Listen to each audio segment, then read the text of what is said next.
Good day, viewers of Embassy Direct, especially to the foreign diplomatic and expatriate communities and the members of our network. We are here today delivering, as always, the good news. In this segment, we engage with different role players of our society who will share their experiences and how, through their actions, they are making a difference within their community. Our guest today is Mr. Chan Naidoo. Mr. Naidoo heads the organization Make a Difference South Africa. How are you, Mr. Naidoo? Very well, thank you. And thank you for the opportunity to participate in this wonderful engagement. Our pleasure. Mr. Naidoo, kindly describe your organization and your role in it. So I am one of 3 directors of this amazing organization called Making a Difference South Africa.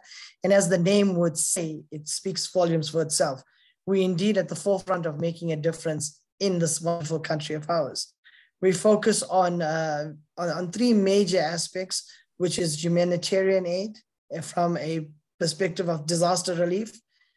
We look at health and welfare, and we look at social development projects. So those are primarily our focus.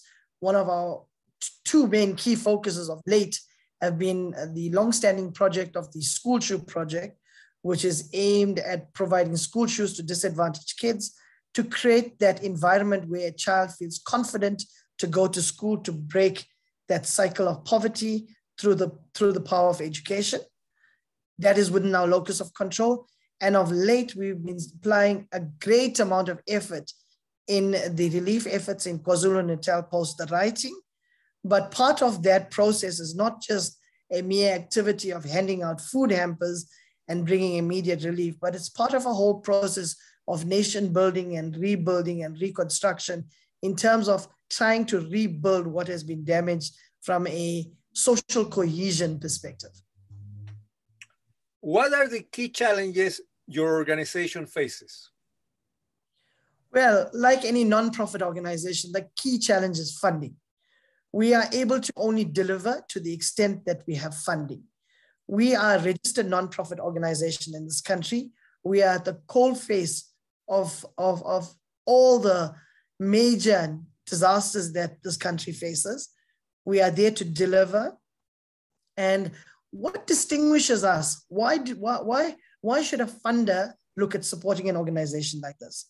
This is one of very few organizations, I think, globally, where the leadership of the organization does not take a salary. There's no income. No one in this organization gets paid. It's voluntary. The leaders of these organizations are high-profile individuals within the corporate sector and within their own job fields. Now, what that means is that we don't have a need to put our hand into the cookie jar. And 2, we apply prudent business principles when managing the funds of this organization. So very strict governance, very, very strict. I mean, probably the tightest governance you're ever going to see when it comes to fund management. And therefore, we can proudly say that a significant, in excess of 90% of the money raised goes into the hands of the beneficiary. So that's a record to be very proud of. And, I stand by it. My co-directors stand by it. And that's the belief we will take this organization into the future with. How can others get involved and support your efforts? Well, it's very simple to get involved. When we talk about getting involved, it means various layers. So funding is critical to us. Funding determines what we can deliver. So we would, value big donors, corporates, international organizations to come on board and support us. I believe that the proof is in the pudding. Don't judge us by what we put on paper. Judge us by our actions. Judge us by our delivery. Judge us by what you will see if you have to log into our profile. Judge us by everything we do. Don't judge us by any form of document that we put on the table. Judge us by action. So funding, firstly. Secondly, obviously, anyone with appropriate skills and competencies that want to celebrate in sharing their wisdom with this organization, we're happy to take you on board. And thirdly, any volunteers that want to join this organization, please, make contact with us. We are prepared to onboard you and bring you into this process. Many of us had the opportunity to reflect on the pandemic and its impact. May you share key takeaways and anything you have learned over the past months? So, the pandemic has had a significant impact on the economy and households. So what I'm seeing in particularly in the KZN writing incident is that the people are saying there's a compounded effect. You've got the compound effect of the pandemic coupled with the writing, which has created this fantastic cocktail of disaster: unemployment, whole households with no food, children in a state of what I can only call a humanitarian crisis at the apex of its brew. So, the pandemic in itself has seen huge challenges, both from a country perspective, from an economic perspective. Now we're seeing the social impact really coming to the fore, where it's impacting bread and butter issues. But where my organization has played in this place, what have we done from a pandemic perspective? So I'm proud to say that we responded before government with providing personal protective equipment to state hospitals. We provided personal protective equipment, we provided hand sanitizers, we provided liquid soap, which is all key essential pieces of material or PPE for frontline workers to have. We even provide personal protective equipment and the likes of soaps and detergents to the South African Police Services. We have done all of this in order to support the frontline teams. Now, what else have we done? We provided 15,000 bars of soap to community members so that they can, in informal settlements, so that they could constantly wash their hands. In addition to this, once the pandemic struck, what we noticed was the disadvantaged individuals were still disadvantaged. So what that meant, that once the pandemic struck and the people had contacted COVID, they needed the post-COVID emergency packs. And the post-COVID emergency packs essentially were vitamin packs to help rebuild individuals' immunity against COVID. These packs come at a cost of about 150 South African rands. To date, we have provided in excess of 1,500 of these packs to disadvantaged homes, which I believe shows our commitment to hold your hand pre the pandemic, post the pandemic, in your recovery if you are a victim. And now we are providing aid. Firstly, food aid in the form of emergency relief, but there's only so much you can do from the perspective of emergency relief.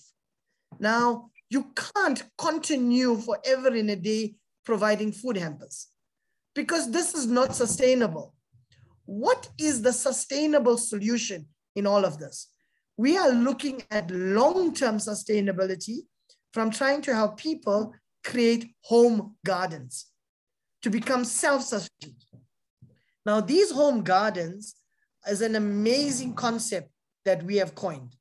So you basically put down a home garden, you get a professional to come out to you to set up this home garden, provide you with a basic kit, which includes a spade, a hoe, a fork, seedlings, as well as fertilizer and compost. And what this means is that the garden will be prepared for you and all that you need to, as well as, a watering can.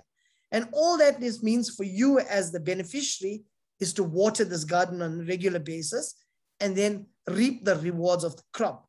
This is sustainability at its best.